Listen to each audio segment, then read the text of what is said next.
Welcome to Fix It Home Improvement, covering projects that every homeowner should know and great products for home and garden.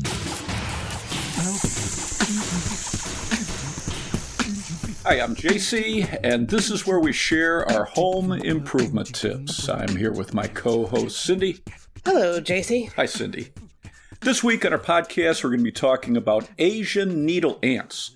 And we'd like to thank American Wash Systems for liking and sharing the podcast. If you like old-fashioned hardware stores, you should check out a book on Amazon called Old-Fashioned Hardware Stores by Walter H. Olson. It has pictures and stories of 75 hardware stores across the country. Cool. Did somebody give you that as a gift? Yes, thank you, Cindy, for giving me that as a gift for my birthday. Pretty sure you're the only person that likes old-fashioned hardware stores. No, obviously Walter loves old-fashioned hardware stores. Scientists say ants have been around for more than 100 million years. They survived the mass extinction that killed off the dinosaurs.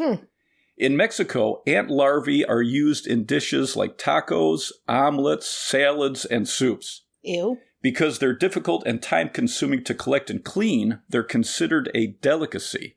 Some chefs call it insect caviar, and they say ant larvae has a nutty, buttery flavor. Yeah, sure it does. I'm sure it tastes like chicken. Right. Have you ever had caviar? No, I haven't. I don't know whether I ever would try. Yeah, I'm definitely not having insect caviar. What is an Asian needle ant? Asian needle ants are an invasive species of ants that, according to North Carolina University, were first discovered in the U.S. in the 1930s. The ant's scientific name roughly translates to short, wicked ant from China. And what's the scientific name? Can you pronounce it? Brachyponera chinensis. Good try. Where are they usually from? They're native to China, Japan, and Korea. Okay. What is the Asian needle ant's life cycle? The Virginia Tech Department of Entomology says Asian needle ants have a life cycle similar to other ants. They begin as eggs that hatch into a larvae after a couple of weeks. The larvae look like tiny soft worms, and they rely on workers to feed and care for them. The larvae transforms into... Isn't it larva? Larvae is plural, larva is singular. I'm pretty sure. Okay. We can stop and look it up. It's all right. So after a couple minutes of research, Webster says that larvae is plural, larva is singular. Congratulations. So the larvae transform into a naked pupa, which means it doesn't spin a cocoon. And during this pupa stage, they don't eat or move while they develop into an adult. So worker ants have to clean them and turn them to prevent fungus or bacteria from building up on them and make sure they develop properly. Wow. Wild, huh? Mm-hmm. Queens from established colonies produced winged males and females that leave the nest and fly in mating swarms in the summer. Mated queens lose their wings and establish a new colony. These new queens will lay eggs that develop into reproductive males, females, and workers. Worker ants are infertile females that forage for food, enlarge the nest, defend the colony, and care for immature developing ants. The colonies can consist of multiple nests working together, and there may be several queens. The colonies can have anywhere from a few dozen to thousands of ants. Wow. What does it look like? The North Carolina Department of Entomology says most Asian needle ants are dark brown to black in color and tend to have reddish-orange legs and orange on the tips of their antennas. Workers are typically 1/8 of an inch to 3/16 of an inch long. Queens are about 1/4 inch long. They have long, sharp mandibles and a stinger. A unique trait of Asian needle ants is they can't climb glass. Most other ants have sticky foot pads that release a thin adhesive fluid that allows them to climb smooth surfaces. Interesting. Yeah. What does it eat? Ohio State University says Asian needle ants are primarily meat eaters. They'll eat live and dead insects, spiders, and worms, but they prefer termites. From their research, they say they've only seen colonies in habitats with termites. Their nests are most often found in forest-like areas that have a source of wood. Interesting. What type of habitat do Asian needle ants like? Louisiana State University says Asian needle ants nest in shady, damp areas. They prefer rotting logs, voids under rocks, mulch, and leaf litter, and they don't build visible mounds. Around your home, they'll build a nest in landscape mulch, under landscape bricks, timbers, or pavers, under firewood, or in and around decaying fence posts. Okay. Where are they located in the U.S.? They were first discovered in Georgia, and now they're in at least 18 states. They're primarily along the East Coast in Connecticut, Massachusetts, New York, Pennsylvania, Ohio, Maryland, Virginia, North Carolina, South Carolina, Georgia, Florida, Alabama, Mississippi, Tennessee, Kentucky, and Arkansas. But they've also been found in Washington State and Wisconsin. Why is it considered an invasive species? North Carolina State University and the Forest Service says one of the problems with Asian needle ants is they displace native ants that are critical seed dispersers in forest areas. Many plants have seeds with an oily section that attracts native ants. Ants will move the seeds away from the plant and feed on that oily section. The seeds are then moved into the waste area in the nest, which gives it a better chance to grow into a new plant. Wild what goes on in nature, huh? Yep. So what's the problem with Asian needle ants? The University of Georgia says Asian needle ants aren't known to transmit any disease, but if you get stung by the ant, it can cause extreme discomfort, and for some people, the sting can cause a serious allergic reaction. An entomologist from North Carolina State University says the venom from Asian needle ant stings are associated with a 2% risk of anaphylaxis. Research suggests 2 to 4 times more people might be allergic to the venom from Asian needle ants compared to a bee sting. What are the symptoms of anaphylaxis? Trouble breathing or a tight feeling in the chest, swelling of the face, lips, tongue, or throat, and you might have a hard time speaking or swallowing, hives, itching or flushed skin, dizziness, a rapid heartbeat, nausea, vomiting, or diarrhea. And if someone is showing these symptoms after getting stung, you should call 911 and get medical attention. Okay. For people with allergies to bee stings that have an epinephrine auto-injector, they should use it. Okay. How do you treat a sting? If you just have pain from a sting and you don't have any symptoms of anaphylaxis, wash the area well with soap and water, keep a cold compress on the area. Taking an antihistamine will reduce itching and swelling.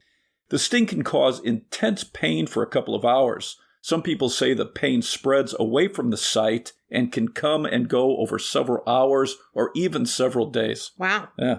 How does it compare to a fire ant? Fire ants also have a stinger and venom, so the pain and risk of anaphylaxis is similar with both ants. Okay. Fire ants forage for food in groups, and when one ant stings a person, they release an attack pheromone that triggers a mass attack from any fire ants that are in the area. So fire ants are aggressive by nature. Asian needle ants are less aggressive. They usually only sting when they're trapped or crushed. Asian needle ants also have a solitary foraging style. Most ants will leave a pheromone trail when they find food, so other ants from the colony can follow that trail, so you can have a swarm at a food source. Right. Asian needle ants usually forage for food alone. When they find a food source, they'll return to the nest and use their memory to get back to the food. They'll recruit other ants in 2 ways. One is tandem running.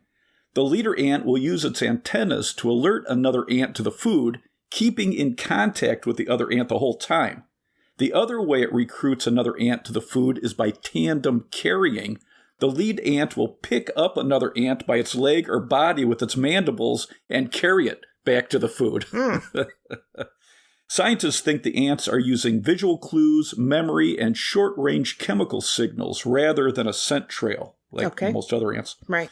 The ants have great control with their mandibles to carry or guide other ants without hurting them. The National Library of Medicine says scientists are studying the jaws of ants to help design robotic tools for surgery. An ant's mandible works like a multi-purpose tool. It's connected to the head with special joints that let their mouth parts slide, tilt, and change force, so they're able to create crushing force or fine, controlled movements. Scientists think a similar design for robotic needle holders will improve the results in surgeries. Interesting. Yeah. How do you keep Asian needle ants out of your home? They nest in damp mulch beds, under landscape material, and in moist soil around a foundation wall. They usually don't build large mounds. They spread out, creating a low-profile colony under debris or just below the surface. Okay. A few university sites recommend grading the soil away from your home to prevent a buildup of moisture along the foundation wall. Mm-hmm.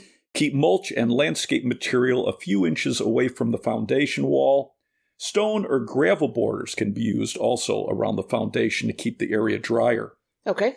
Keep firewood, logs, and wood piles away from your home. Repair any leaky faucets around your home. Check the foundation and all doors and windows for cracks. Then caulk and use expanding foam to seal any cracks or openings. Mm-hmm. If you're in an area with Asian needle ants, wear gloves when you're gardening, moving mulch or landscape material around your home. Smart. How do you control Asian needle ants around your home? Since Asian needle ants don't forage for food and leave a pheromone trail like other ants, there usually aren't a problem in your home. Okay. The key is to keep the area around the foundation dry and don't provide good nesting material. Ohio State University says Asian needle ants are meat eaters, so traditional ant baits that attract honeydew-loving ants are ineffective. They say the best way to eliminate a colony near your home is to rake to find the colony, then use an insecticide directly on the area. If you have a large colony in your yard, North Carolina University recommends Andro fire ant bait or a similar protein-based ant bait. And Andro is ANDRO. Only treat the area where you find a nest, and then check every few weeks and retreat it as needed. Starting in early spring, if ants are found, treating the area will help reduce the size of the colony. Okay. And then some other baits I saw for Asian needle ants are Extinguish Plus, that's EXTINGUISH, Advion Fire Ant Bait, that's ADVION, and Max Force Fire Ant Bait, it's MAXFORCE. Okay. Do you have anything else to add? Asian needle ants usually aren't a problem in your home if you're keeping the area around your foundation dry and you don't provide nesting material near your home. Mm-hmm. If you're in an area with Asian needle ants, the risk of getting stung is low, but if you have young kids or you're caring for older adults, it's good to be aware that a sting from a small ant can be a problem. Right? Yep. Let's wrap this up. You can subscribe to the podcast on your favorite podcast app.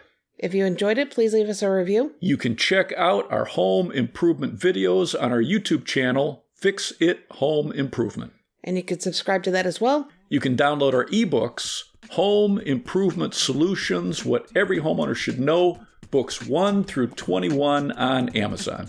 If you enjoyed it, please leave us a 5-star rating and review. You can email us at fixitpodcast@gmail.com, and you can follow us on Instagram, Fix It Home Improvement. Thank you for listening. Talk to you next week.